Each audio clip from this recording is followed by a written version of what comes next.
സുഗമോദേവി സീരിയലിൻ്റെ ഇന്നത്തെ എപ്പിസോഡ് റിവ്യൂയിലേക്ക് എല്ലാവർക്കും സ്വാഗതം.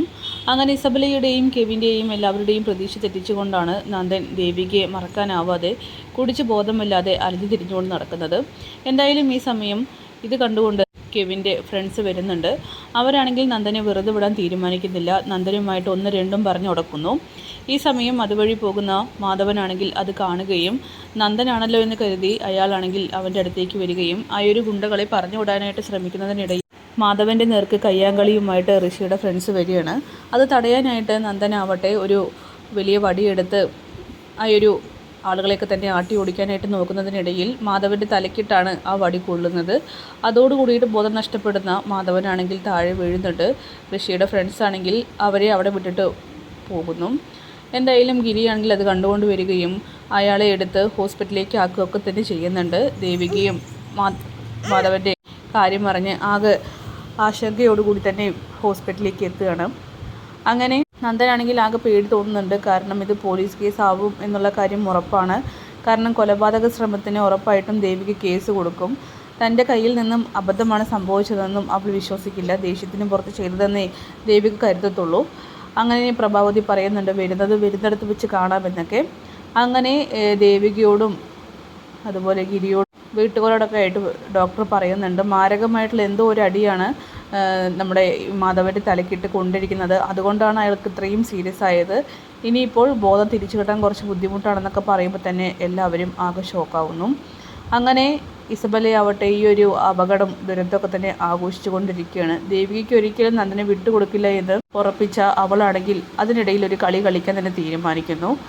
അങ്ങനെ ദേവികയുടെ അച്ഛനെ ഭയപ്പെടുത്താൻ ശ്രമിച്ചത് നന്ദനാണെന്ന് അറിയുകയാണെങ്കിൽ ഉറപ്പായിട്ടും ദേവി വെറുതെ ഇരിക്കില്ല എന്നും എത്രയും പെട്ടെന്ന് ഡിവോഴ്സിന് ഫയൽ ചെയ്യുമെന്നൊക്കെ തന്നെ അവൾ ധരിക്കുകയാണ്.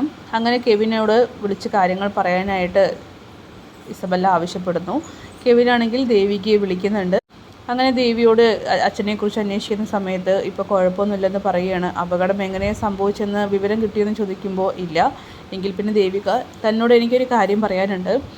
നന്ദന് പറ്റിയൊരു കയ്യബദ്ധമാണ് ഇപ്പോൾ തൻ്റെ അച്ഛൻ മാധവന് ഇങ്ങനെ സംഭവിച്ചതെന്ന് പറയുമ്പോൾ ഇത് കേട്ട് ദേവിയാണെങ്കിൽ ആകെ ഷോക്കാവുന്നു. നന്ദന് പറ്റിയ കയ്യബദ്ധം? എന്ത് കയ്യബദ്ധം? അങ്ങനെ നടന്ന കാര്യങ്ങളൊക്കെ തന്നെ പറയുകയാണ്. എന്തായാലും നന്ദൻ മനഃപൂർവ്വം ചെയ്തതാണെന്ന് ദേവികയെ ബോധ്യപ്പെടുത്താനായിട്ട് കെവിൻ ഒരുപാട് പരിശ്രമിക്കുന്നുണ്ട്. പക്ഷെ നന്ദൻ അങ്ങനെ ഒരിക്കലും ചെയ്യില്ല എന്ന് ദേവിയും മനസ്സിലാക്കുകയാണ്. എന്തായാലും ഇസബല്ലയാണെങ്കിൽ ഈ ഒരു ദുരന്തം ആഘോഷിക്കുക തന്നെ ചെയ്യുന്നുണ്ട്.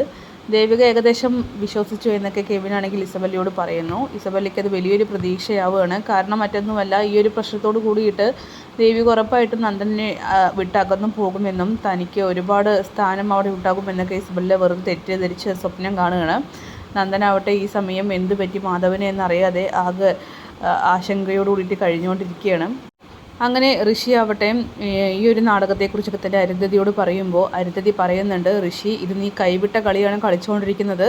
ഇതൊരിക്കലും ശരിയായിട്ടുള്ള കാര്യമല്ല. എത്രയും പെട്ടെന്ന് നീ നിൻ്റെ ഫ്രണ്ട്സും ഈ ഒരു കളി അവസാനിപ്പിച്ചിരിക്കണം. നാടകം അവസാനിപ്പിച്ച് നന്ദനെയും ദേവികയെയും ഒന്നിപ്പിക്കണം എന്നൊക്കെ പറയുമ്പോൾ അമ്മ ഒന്നും മിണ്ടാതിരിക്കുക. ഇല്ല അമ്മ ഇടപെടണ്ടെന്നൊക്കെ പറഞ്ഞ് ഋഷി വീണ്ടും ഇടങ്കോലിടുന്നു.